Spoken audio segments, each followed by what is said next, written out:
de voyager, de s'ouvrir au monde, tout en continuant à cultiver notre singularité francophone. Et c'est ce que je trouve assez emballant dans toutes les initiatives qui sont liées au G3.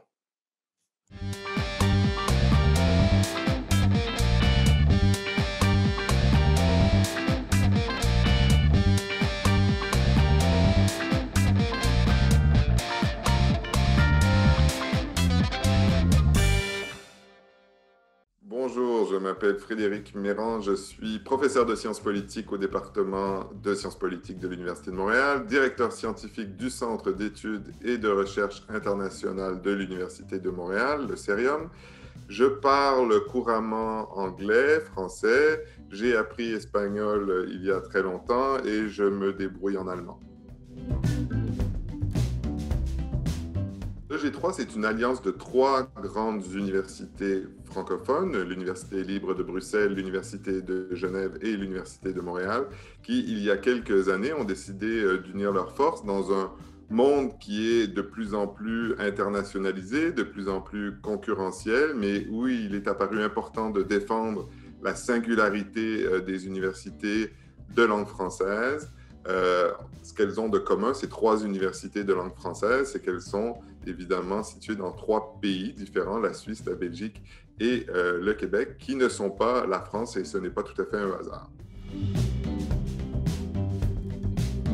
Dans un premier temps, la collaboration entre les 3 universités a surtout porté sur des initiatives de recherche, à la fois en sciences fondamentales ou en lettres et en sciences humaines, mais de plus en plus, pour passer à la vitesse supérieure, les universités collaborent sur des initiatives qui ont trait à l'enseignement. Et donc, j'ai eu l'occasion moi-même, par exemple, de participer à des projets de mobilité croisée dans un contexte pandémique, donc de mobilité virtuelle, qui réunissait des étudiants de l'Université de Montréal et de l'Université de Genève, ce qui a été très apprécié parce que le G3, c'est un contexte qui permet à la fois de voyager, c'est dépaysant, on voit comment les choses se passent ailleurs, mais en même temps, les universités de Genève, de Montréal et de Bruxelles sont quand même très, très proches dans leur mode de fonctionnement, dans leur taille, dans les sujets qui sont historiquement priorisés. Et donc, on a pu voir comment, à la fois au niveau des professeurs, des équipes pédagogiques, mais aussi des étudiants, la mayonnaise a pris très, très facilement entre ces 3 universités. Moi, je crois beaucoup au G3 parce que, autant en matière de recherche que d'enseignement, le grand défi, c'est de réussir à conjuguer la mondialisation, l'universel, l'ouverture, le dépassement des frontières, avec la préservation d'une certaine forme d'identité. Et pour l'Université de Montréal, comme pour Genève et Bruxelles, cette identité, c'est la langue française.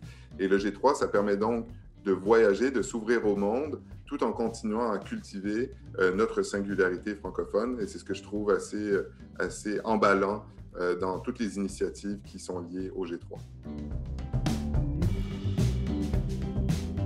Alors, moi, dans le cadre du G3, au début, j'ai surtout participé à des projets de recherche avec mes collègues de Genève et de Bruxelles. Mais actuellement, nous discutons de la possibilité de mettre en place un système de mobilité structurée entre les 3 universités qui permettrait à des étudiants et des étudiantes de faire une partie de la scolarité à Genève, à Bruxelles et à Montréal, donc une espèce de scolarité triangulaire, mais qui les amènerait aussi à travailler tout au long de leurs études ensemble. Donc, à vraiment créer un sentiment, si vous voulez, de promotion ou de cohorte entre les 3 universités du G3. Donc, ce n'est pas un projet qui est encore complètement bouclé, mais j'ai bon espoir qu'on réussisse à proposer aux étudiants de ces 3 pays francophones, mais étudiants qui souvent ne viennent pas nécessairement de la Belgique, du Québec ou de la Suisse, donc ça a une portée beaucoup plus universelle aussi, d'être impliqués ensemble dans une espèce de formation transatlantique à l'échelle de la planète, mais principalement en français. Dany Laferrière.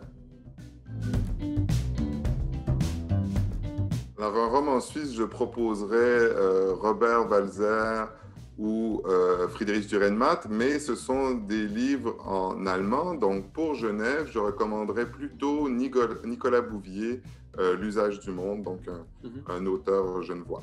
Et pour Bruxelles, alors ce n'est pas la littérature qui manque, Je ne parlerai pas de bande dessinée. Je ferai peut-être lire Jean-Philippe Toussaint, qui est un de mes auteurs préférés et qui a écrit toute une série de romans assez drôles et spirituels, dont plusieurs se passent en Belgique. Bon, sans surprise, je pense qu'il ne faut pas minimiser le côté auberge espagnole qui est en soi un apprentissage utile quand on fait une mobilité. Donc, ne pas hésiter à sortir des terrains battus, à prendre des risques, même s'ils peuvent avoir un impact négatif sur nos résultats scolaires, parce que le but d'un échange, c'est quand même de s'ouvrir à des expériences qu'on n'aurait pas connues autrement. Donc, je dirais ne pas hésiter à prendre des risques. Que des remords, jamais de regrets.